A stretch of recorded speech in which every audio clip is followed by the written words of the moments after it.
اگر فرشتے آنے والے وقت کے بارے میں خبر بتائیں تو تم یقین کرتے ہو، اگر مسجود ملائکہ مولا کائنات اگر آنے والے وقت کے بارے میں بتا دیں تو تم سوال کرتے ہو کہ غیب جانتے تھے یا نہیں جانتے تھے؟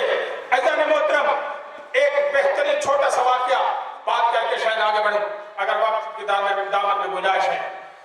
مولا بیٹھے تھے، ایک راہب ایک عیسائی کے بارے میں تھا کہ وہ چیز کے بارے میں غیب کے بارے میں جان لیتا۔ اچھا خود غیب کسے کہتے ہیں؟ غیب، لفظ غیب سب نے کہا ہوا، غیب کی تعریف کیا؟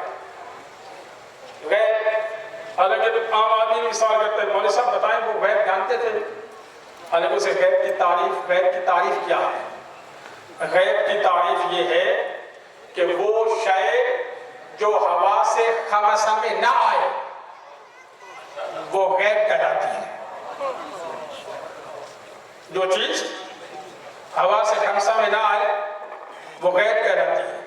مثلا قوت سامعہ، جب میری آواز پہنچ رہی ہے تو اس نے قوت سامعہ کے ذریعے معلوم کر دیا کہ مولوی صاحب پڑھ رہے ہیں، اب میں اس کے لیے غیب نہیں رہا۔ اور آپ کی تاریخی ہے، اب کوئی شے قوت کام نہیں کرتی، کوئی شے پڑی ہوئی ہے، آپ نے ہاتھ سے ٹچ کی اور اس کے بعد ایک نتیجہ نکالا تو اس کو کہتے ہیں قوت لامسہ۔ لامسہ نے اس کی غیبت کو دور کیا۔ مختصر کرو، ٹائم بڑا کم ہے، پھر کبھی صحیح۔ غیب اسے کہتے ہیں جو چیز ہوا سے خمسہ میں نہ آئے اسے غیب کہتے ہیں۔ ایک راہب بیٹھا ہوا تھا، مولا کو پتہ چلا، مولا فرماتے ہیں میں نے سنا ہے تو غیب کی خبر دیتا ہے، جو ہوا سے خمسہ میں نہ آئے اس کے بارے میں تو بتا دیتا ہے۔ اچھا پھر بتا۔ مولا نے ہاتھ بڑھایا اور پھر ہاتھ کو بند کیا، کہا کہ اس میں کیا ہے؟ توجہ چاہتا کہ مولا نے ہاتھ بڑھایا اور ہاتھ کو بند کیا اور کہا کہ اس کے اندر کیا ہے؟ حیرانی میں ڈوب گیا، کہنے لگا میں حیران ہوں۔ مولا فرماتے کیا پتہ نہیں چلا؟ کہنے لگا پتہ چل گیا ہے، میں حیران ہوں آپ کی عظمت پہ، آپ کے کمال پہ کہ آپ نے ہاتھ بڑھا کر سمندر میں ایک درخت ہے، ایک جزیرہ ہے، اس کے اندر درخت ہے، اس درخت کے اوپر ایک پرندے نے انڈے دیے ہیں، آپ نے وہاں سے وہ انڈے اٹھائے ہیں اور مجھ سے سوال کرتے ہیں کہ تیرے ہاتھ میں کیا ہے؟ مولا فرماتے ہیں تجھے یہ چیز حاصل کیسے ہوئی؟ تجھے یہ چیز حاصل کیسے ہوئی؟ توجہ چاہتا ہوں، کہنے لگا میں نے اپنے نفس کی مخالفت کی، جو مجھے دل کہتا تھا میں اس کے الٹ کرتا تھا، اور اس کے نتیجے میں اللہ نے مجھے یہ عطا کیا ہے۔ قربان جاویدی کی منزلت پہلی کی عظمت پہ مولا فرماتے ہیں اچھا تو نے پوری زندگی اپنے دل کے کہنے کی مخالفت کی ہے، اچھا پھر یہ بتا میرے نبی محمد کے بارے میں تیرا دل کیا کہتا ہے؟ ایک دم کہنے لگا کہ میں اسے اچھا نہیں سمجھتا۔ مولا فرماتا ہے یہاں پہ فارمولہ کہا گیا، تو اپنے دل کی مخالفت کرتا ہے، اب دل کہہ رہا ہے ٹھیک نہیں ہے تو مخالفت کر، فوراً قدموں پہ ہاتھ رکھ کے کہتا ہے اشہد ان محمد رسول اللہ، میں گواہی دیتا ہوں کہ محمد اللہ کے رسول ہے۔ مولا نے پھر ہاتھ بڑھایا، مولا فرماتے ہیں اب بتا، کہتا اب تو مجھے پتہ نہیں چلا، اب تو مجھے کچھ نہیں سمجھ آ رہا، پریشان ہو گیا۔ مولا فرماتے ہیں پریشان نہ ہو، پہلے جو تو کر رہا تھا اللہ تجھے دنیا میں عطا کر رہا تھا،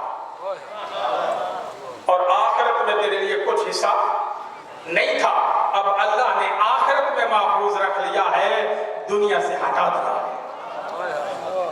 میرے کے صلوات پڑھنے کا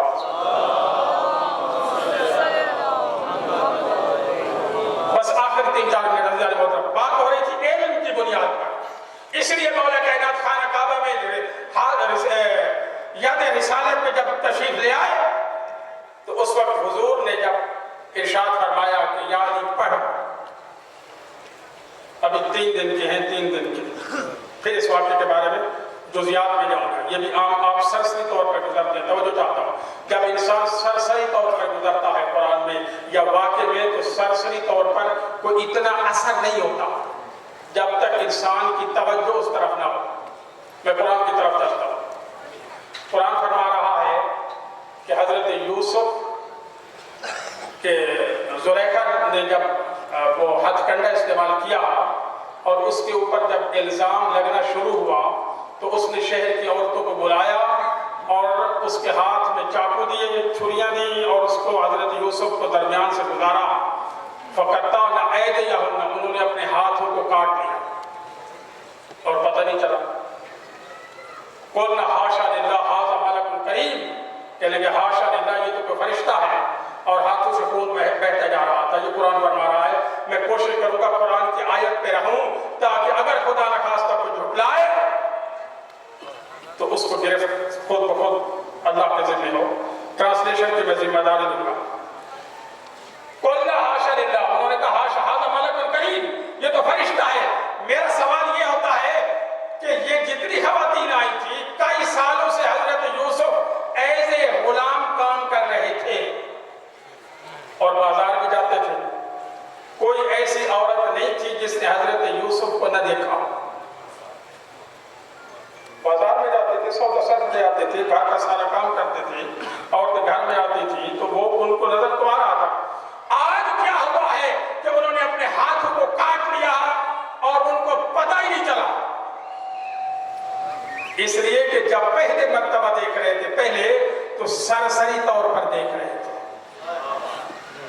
آج اس نے اپنی پوری توجہ کے ساتھ دیکھا تو ہر لمحے حسن کا ایک نیا نظارہ ان کے سامنے آ رہا تھا، جس کی وجہ سے انہیں خبر نہیں ہوئی۔ اسی لیے اگر آپ قرآن کو اور کسی واقعے کو سرسری طور پر دیکھیں تو سمجھنے میں نہیں آتا، لیکن اگر گہرائی میں جا کر دیکھیں تو حیرانگی میں انسان ڈوب جاتا ہے۔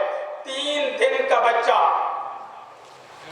خانہ کعبہ کے اندر، حضور آئے، ہاتھوں پہ اٹھایا، یا علی پڑھو، مولا نے فوراً جواب دیا، تورات پڑھو، زبور پڑھو، انجیل پڑھو، قرآن پڑھو۔ میں نے ایک مسئلہ حل کرنا ہے، یہ شاید آپ نے لفظ سنے ہوں گے۔ سوال اعتراض یہ ہوتا ہے کہ 3 دن کا بچہ حضور کے ہاتھوں پہ گفتگو کیسے کرنا؟ یہ تو امپاسبل ہے، یہ تو ایسے آج تک نہیں ہوا۔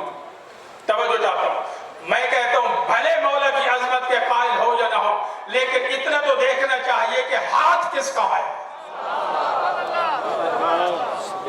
ہاتھ کس کا ہے۔ میں تاریخ میں جاتا ہوں، متفق علیہ بات کرنے کا عادی ہوں، جب حضور نے پتھر اپنے ہاتھوں پہ اٹھائے تو پتھروں کو پتہ چل گیا ہم کس کے ہاتھوں پہ آ گئے ہیں، فوراً کہنے لگے اشہد انک محمد رسول اللہ۔ بھئی پتھر شعور رکھتے تھے تبھی تو گفتگو کر رہے تھے۔ اللہ فرماتا ہے تو نے، آپ سب نے میرے نبی کی نبوت کی گواہی دی ہے، میں تجھے نیچے نہیں رہنے دوں گا، لوگوں کے ہاتھوں میں رکھوں گا۔ اور پھر درخت، جب حضور ایک درخت کے نیچے آرام فرما رہے تھے، بالکل تو ایک سامنے درخت کھڑا ہوا تھا، لکھا ہوا یہ واقعہ، درخت لوگوں نے دیکھا کہ ایک دم زمین پھٹی، درخت آگے بڑھنا شروع ہوا اور آ کر جہاں پہ رسول آرام فرما رہے تھے اوپر سایہ کر کے کھڑا ہوا ہے۔ پہلے بھی درخت موجود اور کچھ دیر کے بعد واپس درخت پہنچ گیا۔ سوال ہوا یا رسول اللہ ہم نے یہ منظر دیکھا ہے، رسول فرماتے ہیں جب میں اس درخت کے نیچے آرام فرما رہا تھا اس وقت اس درخت نے اللہ سے دعا کی ہے، پروردگار میرا دل چاہتا ہے کہ میں آپ کے نبی کی زیارت کروں، مجھے بھی موقع عطا کر۔ اور پھر زمین پھٹی، زمین نے راستہ دیا، یہ درخت آیا، حضور کے اوپر سایہ کر کے کھڑا ہو گیا، حضور کی زیارت کر کے واپس چلا گیا۔ پتہ چلا جب نباتات حضور کے بارے میں شعور رکھتے ہیں، جب پتھر شعور رکھتے ہیں، تو پھر کیا وجہ ہے جو سلونی کا مالک ہے اگر ہاتھ پہ آ کر تورات پڑھنا شروع کر دے تو شک کیسا ہے؟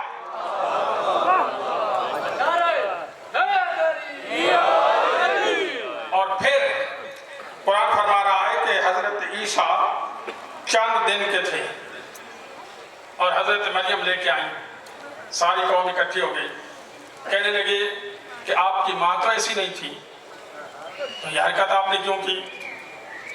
فَأَشَارَتْ إِلَيْهِ, قرآن فرما رہے فَأَشَارَتْ إِلَيْهِ, حضرت مریم نے اشارہ کیا بچے کی طرف. کہنے لگے کیف نکلم من کان فی المہد صبیا, اس سے ہم بات کیسے کر سکتے ہیں تو جو ابھی گہوارے میں ہے. ابھی اتنی بات ختم نہیں ہوئی تھی, اللہ نے حکم دیا عیسیٰ بولنا, اپنی ماں کی عصمت کی گواہی دے. حضرت عیسیٰ فوراً گویا ہوئے. اچھا یہ نہیں کہا کہ میری ماں بے قصور ہے. کہنے لگے انی عبداللہ اتانی الکتاب وجعلنی نبیا, میں اللہ کا عبد ہوں, مجھے اللہ نے کتاب عطا کی ہے اور مجھے اللہ نے نبی بنایا ہے.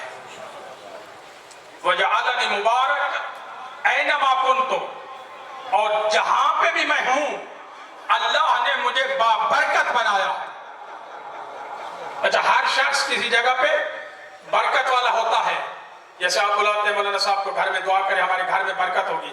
حضرت عیسیٰ کیا فرما رہے ہیں کہ میں جہاں پہ بھی جاؤں وجعلنی مبارکا, اور مجھے اللہ نے بابرکت بنایا جہاں پہ میں قدم رکھوں گا.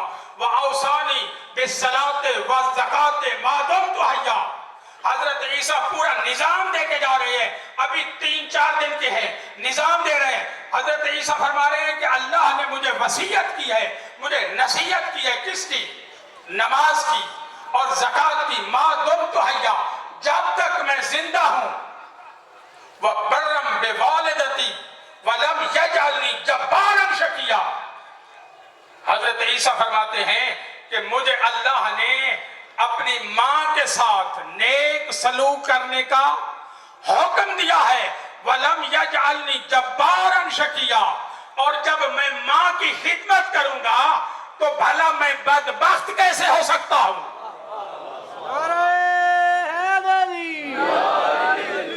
کمال ہے. حضرت عیسیٰ کیا فرما رہے ہیں کہ مجھے اللہ نے بابرکت بنایا ہے, مجھے نماز اور زکوٰۃ کا حکم دیا ہے, اور مجھے اپنی ماں کے ساتھ نیک سلوک کرنے کا حکم دیا ہے. حضرت عیسیٰ ایک نتیجہ دے کے جا رہے ہیں, جو ماں کی خدمت کرے وہ لوگوں کی نگاہ میں بھلا ہو, اللہ کی نگاہ میں خوشبخت ہوتا ہے. وَلَمْ يَجْعَلْنِي جَبَّارًا شَقِيًّا, مجھے اللہ نے جبار اور شقی نہیں بنایا. اب حضرت عیسیٰ بچپنے کے عالم میں گہوارے میں ایک جملے میں بھی یہ نہیں ملتا کہ حضرت عیسیٰ نے کہا ہو میری ماں بے قصور ہے. فقط اتنا کہا انی عبداللہ اتانی الکتاب وجعلنی نبیا. حضرت عیسیٰ نے نتیجہ دے دیا, فوراً عیسائی سمجھ گئے. حضرت عیسیٰ نے جب یہ بات کی کہ مجھے اللہ نے نبی بنایا ہے, عیسائیوں کو پتہ چل گیا جو نبی ہوتا ہے اس کا ماں باپ کبھی کافر نہیں ہوتا,